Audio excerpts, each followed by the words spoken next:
नमस्कार मित्रांनो, स्वागत आहे तुमचं आताच्या ब्रेकिंग न्यूजमध्ये। मित्रांनो, दिवसेंदिवस महागाई वाढत असतानाच आता सर्वसामान्यांना वीज दर वाढीचा देखील शॉक बसणार आहे। ऐन उन्हाळ्याच्या तोंडावरती महावितरणकडनं वीज ग्राहकांना वीज दर वाढीचा झटका देण्याची तयारी झाल्याचं वृत्त सांगते। महावितरणच्या दर निश्चितीवरती मंगळवारी सुनावणी होणार आहे। महाराष्ट्र राज्य वीज नियामक आयोगाकडे वीज दर निश्चितीचा प्रस्ताव हा दाखल करण्यात आला आहे।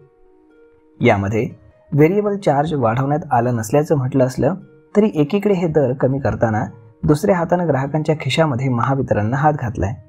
त्यामुळे विजेच्या बिलांमध्ये तब्बल 5 ते 10% वाढ होणार आहे।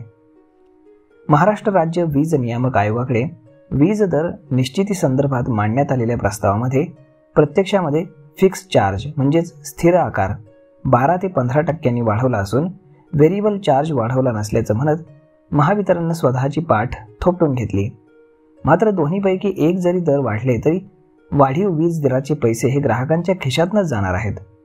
एकंदरीत संपूर्ण बेरीज वजाबाकी केली तर ग्राहकांना 5 ते 10% वीज दर वाढीचा शॉक हा बसणार आहे।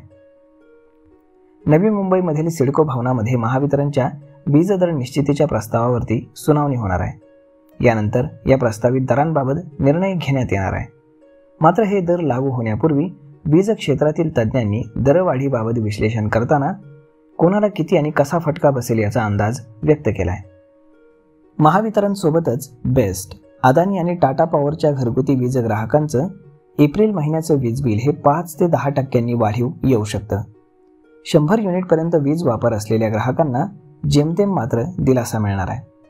त्यानंतर सौर ऊर्जेपासून दिवसाला 16,000 मेगावॅट वीज तयार केली जाणार आहे।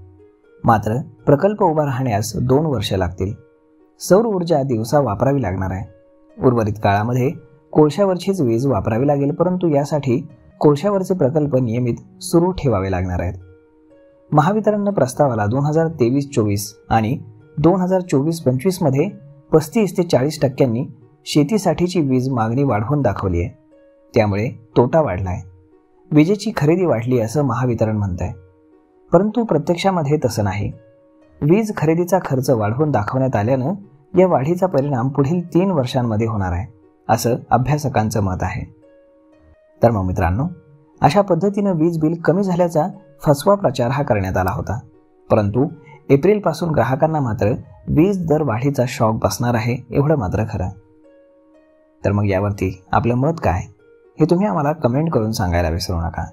आणि जर हा व्हिडिओ तुम्हाला आवडला असेल तर आपल्या जवळच्या मित्रमंडळींसोबत देखील हा व्हिडिओ तुम्ही शेअर करायला विसरू नका। धन्यवाद।